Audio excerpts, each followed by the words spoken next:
अस्सलाम वालेकुम मेरे प्यारे viewers, welcome to my channel. उम्मीद करती हूँ कि आप सब खैरियत से होंगे। आज का टॉपिक नहायत ही इन्फॉर्मेटिव है। जैसे कि आप जानते हैं, इस बढ़ती हुई महंगाई की वजह से आज के दौर में बाइक लेना भी बहुत मुश्किल हो गया है। लेकिन वो लोग जो अपनी न्यू बाइक लेना चाहते हैं, चाहे वो किसी भी कंपनी की हो, होंडा 125 हो या चाइना की हो, नहायत ही आसान के साथ में सूद से पाक रमज़ान बैंक के ज़रिए इस्लामी असूलों के मुताबिक वो ये बाइक ले सकते हैं।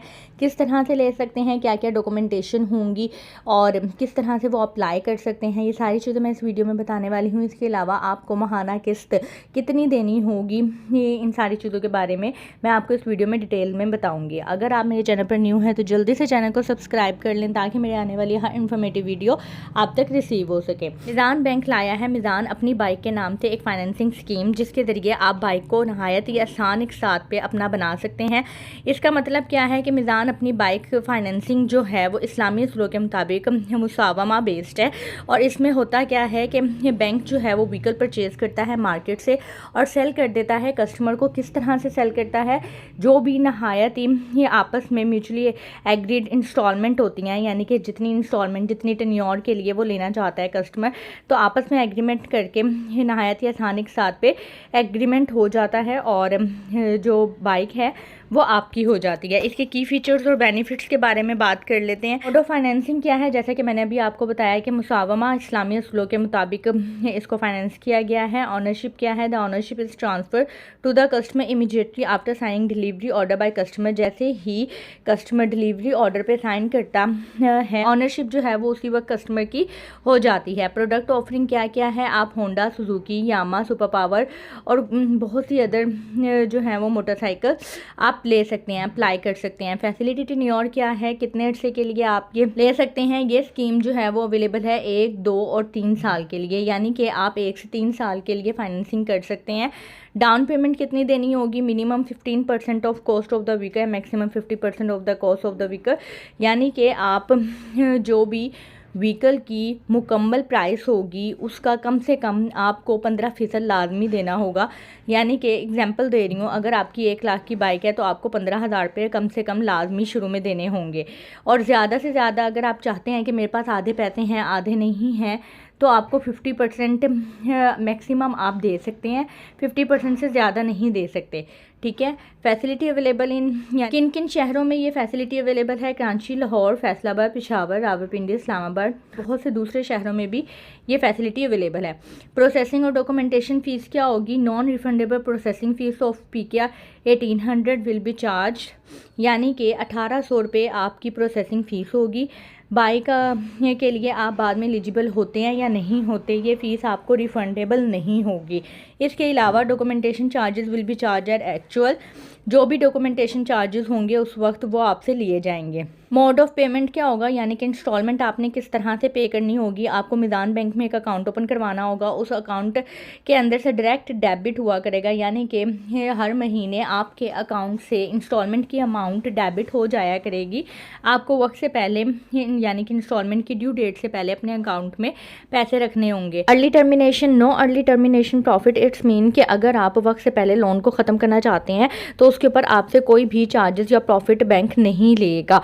यानी कि अगर आपने 3 साल के लिए लोन लिया है और अगर आप 2 साल में उसको क्लियर करना चाहते हैं तो आप बगैर किसी चार्जेस के उसको क्लियर कर सकते हैं। डॉक्यूमेंट्स क्या क्या रिक्वायर्ड है, जनरली जो डॉक्यूमेंट्स रिक्वायर्ड हैं वो कॉपी ऑफ एप्लीकेंट CNI थी, शनाख्ती कार्ड की कॉपी चाहिए होगी, पासपोर्ट साइज कलर फोटोग्राफ चाहिए होगी। इसके अलावा डिक्लेरेशन ऑफ फाइनेंसिंग, जो भी डिक्लेरेशन होगी फाइनेंसिंग की वो चाहिए होगी। सिग्नेचर वेरिफिकेशन फॉर्म देना होगा। स्पेसिफिक रिक्वायरमेंट, अब अगर आप सैलरीड पर्सन है तो आपको अपने पिछले 6 कंसेक्यूटिव महीनों की जो है वो स्टेटमेंट, बैंक स्टेटमेंट देनी होगी जिस बैंक अकाउंट में आपकी सैलरी क्रेडिट होती है।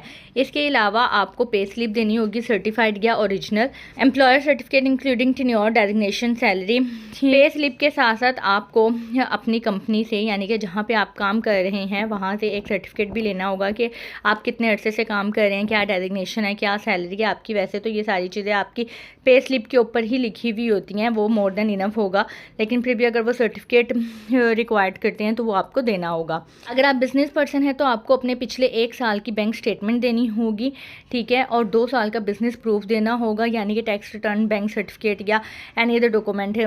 अब ये हम चीज़ें चेक कर लेते हैं कि ये कौन लोग मिज़ान बैंक की अपनी बाइक फाइनेंसिंग फैसिलिटी के लिए एलिजिबल हैं। जी, जो भी पाकिस्तान के परमानेंट रेजिडेंट है वो इसको अवेल कर सकते हैं। एज की क्या रिस्ट्रिक्शंस हैं? अगर आप बिजनेसमैन या सेल्फ एम्प्लॉयड हैं तो फिर आप 20 साल से 65 साल तक के लोग इसके लिए अप्लाई कर सकते हैं, और अगर आप सैलरीड पर्सन हैं तो 21 साल से 60 साल के लोगों के लिए ये ऑफ़र अवेलेबल है। मिनिमम इनकम रिक्वायरमेंट क्या होगी कि अगर आप सैलरीड पर्सन हैं तो सिर्फ 40,000 आपकी ग्रोस सैलरी मंथली होगी तो आप इसके लिए अप्लाई कर सकते हैं, और अगर आप बिजनेस पर्सन या सेल्फ एम्प्लॉयड हैं तो कम से कम आपकी मंथली इनकम 75,000 होनी चाहिए। डेट बर्डन रेशियो क्या होती है? 40% of net monthly income for salaried self employed person और बिजनेस मैन। अब चाहे आप सैलरीड पर्सन हो या सेल्फ एम्प्लॉयड हो, आपकी 40% ऑफ नेट मंथली इनकम होनी चाहिए। डेट बर्डन रेशियो बेसिकली होती क्या है? फॉर एग्जांपल, आपने किसी और बैंक से फाइनेंसिंग ली हुई है, कहीं से लोन लिया हुआ है, कहीं से होम लोन लिया हुआ है, कहीं से क्रेडिट कार्ड लिए हुए हैं, तो आपकी एक ECIB निकलती है, ठीक है, जिसे कहते हैं इलेक्ट्रॉनिक क्रेडिट इंफॉर्मेशन ब्यूरो। वहाँ पर आपका ID का नंबर एंटर करके सारी डिटेल चेक की जाती है कि आपने कितनी फाइनेंसिंग की हुई है और आपकी इनकम कितनी है। फॉर एग्जांपल, अगर आपकी इनकम ही मंथली 1 लाख है और आपने फाइनेंसिंग ऑलरेडी 60,000 की हुई है तो आपकी डेट बर्डन रेशियो तो बहुत कम निकलेगी। तो इस वजह से इनकी ये अपनी कैलकुलेशन होती है कि कम से कम आपकी 40% ऑफ नेट मंथली इनकम जो है वो अवेलेबल हो। आगे जो है डाउन पेमेंट जैसे कि मैंने आपको बताया कि कम से कम 15% और ज़्यादा से ज़्यादा आप 50% तक जो है वो डाउन पेमेंट कर सकते हैं। टेन्योर 1 से 3 साल है, जैसा कि मैंने आपको बताया। अगर जापानीज़ बाइक होगी तो आप 3 साल के लिए ले सकते हैं, अगर चाइनीज़ बाइक होगी तो आप 2 साल के लिए ले सकते हैं। पेमेंट मोड वही मैंने आपको बताया कि मिज़ान बैंक से डायरेक्ट डेबिट आपकी हो जाएगी। अब एप्लीकेशन प्रोसीजर क्या है, आप किस तरह से अप्लाई कर सकते हैं? आपने सिंपली किसी भी मिज़ान बैंक की ब्रांच में विज़िट करना है, वहाँ पे एप्लीकेशन फॉर्म फिल करना है, ठीक है। जो भी डॉक्यूमेंटेशन है उसको आपने सबमिट करवाना है, और 1800 रुपये प्रोसेसिंग फ़ीस जो है वो आपने देनी है, जो कि नॉन रिफंडेबल है, यानी कि आपका ये लोन अप्रूव होता है या नहीं होता, 1800 आपको वापस नहीं मिलेंगे। नेक्स्ट है जी, get your financing approve in 5 to 7 working days. इसका जो टाइम पीरियड होगा प्रोसेसिंग का वो 5 से 7 कारोबारी दिनों का होगा, ठीक है। अब यहाँ से मैं आपको कैलकुलेट करके बता देती हूँ कि आप किस तरह से अपनी जो है वो इंस्टॉलमेंट निकाल सकते हैं। सबसे पहले आपने वेंडर सेलेक्ट करना है कि आपने किस कंपनी की जो है वो बाइक लेनी है। मैंने होंडा सेलेक्ट कर लिया। बाइक आपने सेलेक्ट करनी है कौन सी लेनी है। फॉर एग्जांपल हम होंडा CD70 कर लेते हैं। टेन्योर हम देखेंगे कि 1 साल के लिए लेनी है, 2 साल के लिए लेनी है, 3 साल के लिए लेनी है। ये 3 साल का टेन्योर हमने सेलेक्ट कर लिया। डिपॉजिट हमने कितना करवाना है, 15% हमने डाउन पेमेंट करवानी है कम से कम जो है। इसको हम कैलकुलेट करेंगे तो ये आपके पास जो है वो सारी चीज़ें आ जाएंगी। सबसे पहले व्हीकल की डिटेल आ जाएगी। अब फ्रंट पेमेंट आपने क्या करनी है, यानी कि टोटल पेमेंट आपने ऑन द स्पॉट एडवांस में क्या करनी है। डाउन पेमेंट आपने 15% करनी है, यानी कि 23,685 जो है वो आपने 15% होगा टोटल अमाउंट का। ये आपने पे करना है। प्रोसेसिंग फ़ीस 1800 होगी, ठीक है, वो आपने पे करना है। टोटल आपको जो पे करना होगा ऑन द स्पॉट वो 25,485 होगा। मंथली पेमेंट क्या होगी, क्योंकि आपने 3 साल का सिलेक्ट किया तो 3 सालों में 36 महीने होते हैं, 36 इंस्टॉलमेंट्स आपने पे करनी होंगी, ठीक है। और मंथली इंस्टॉलमेंट आपकी बनेगी 6,071 रुपये। प्रोसेसिंग चार्जेस प्लस FED, यानी कि जो आपकी प्रोसेसिंग फ़ीस होगी 1800, इसमें 16% FED भी शामिल होगी, ठीक है। उम्मीद करती हूँ कि वीडियो आपको पसंद आई होगी, और वीडियो को अगर आपने यहाँ तक देखा है तो चैनल को सब्सक्राइब लाजमी कर दीजिएगा अगर आपने अभी तक नहीं किया है। अपना ख्याल रखिएगा, दुआ में याद रखिएगा। मुझे इजाज़त दें। अल्लाह हाफिज़।